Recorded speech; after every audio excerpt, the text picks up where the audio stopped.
The Zarth had conquered 100 worlds before encountering humans. They believed. They understood war, surgical, calculated, honorable in their own twisted way. Their species thrived on domination, through precision, neutralize threats, suppress rebellion. Assimilate survivors. It had always worked until the Terran outpost in Virex 9. The Zarath squad stormed the base, plasma rifles, hot boots clanging across steel floors. Screams echoed as Terran scientists and engineers scrambled for cover. Unarmed, untrained, easy. Commander Exisdal oversaw the operation from orbit, watching through the squad's visor feed one by one. The humans were subdued. No resistance, no fight, just fear. Proceed to the central lab, he ordered. That's where everything went wrong. They found her. In the lab, Corporal Jade Ramirez, last survivor of the station's security team. She was crouched behind an overturned surgical table, blood smeared across her cheek. Nuthers, her eyes dark and calm, watched the aliens file in. 5 Zarth, fully armed, standing. 80 tall, exoskeletal armor glinting under the fluorescent lights. She stood slowly, hands empty. "This facility is off limits," she said flatly. "You've made a mistake." "One of them?" Barketta laughed. "You're outnumbered, surrender." They stepped closer. That's when they smelled it. Blood-fresh, metallic, thick in the air, and something shifted. Her eyes changed, pupils dilated, not from fear, not from pain, but from something else. Excitement. The lead soldier hesitated. Is she smiling? Before he could process the thought, she moved fast. Too fast. She snatched a broken scalpel from the floor, jammed it into the throat joint of the nearest Zark. His armor screeched, purple ior sprayed. He dropped, gurgling, panic swept through the room. "Human is hostile," shouted one. But Jade was already among them. No armor, no helmet. Just instinct, adrenaline, and centuries of evolutionary rage. She fought like a beast cornered, but precise, cold, deliberate. One took a plasma shot. She rolled, grabbed his rifle.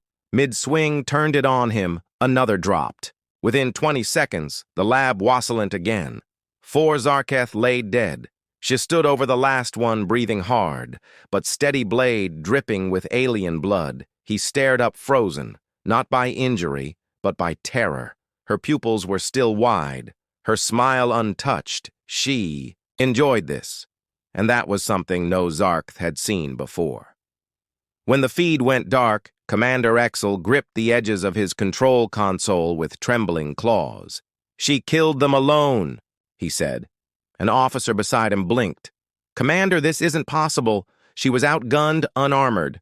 No X whispered. She was human.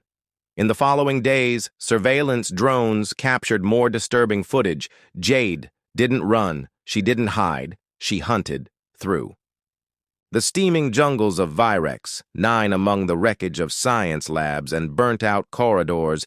She moved like a shadow. She dismantled patrols, sabotaged supply lines, left messages scorched into metal walls, crude symbols, warnings in Terran tongue.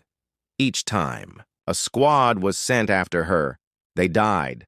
Not from distance or traps, but up close. Every alien corpse showed signs of blunt trauma. Puncture wounds, ripped joints. It wasn't efficient. It was personal. And in each scene, one detail stood out.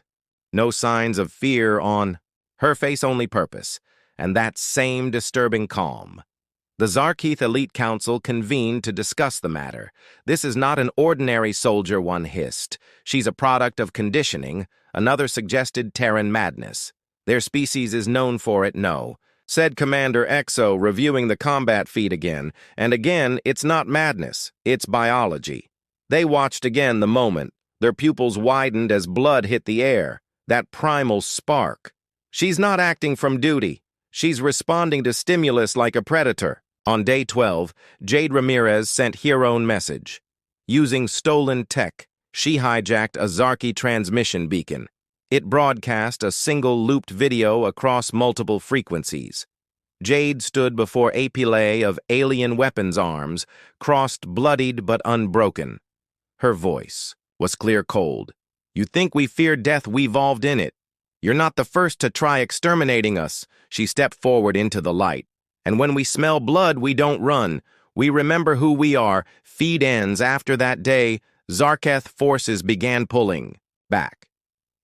They didn't call it retreat, but planetary strategic repositioning.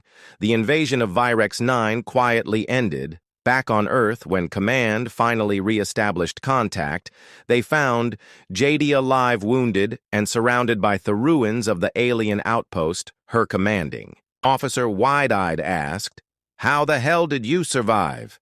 She just shrugged, wiping Zarketh blood from her hands. They smelled like fear. The files from Virex 9 were later studied in military me's.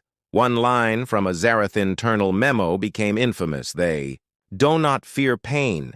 They do not respect death.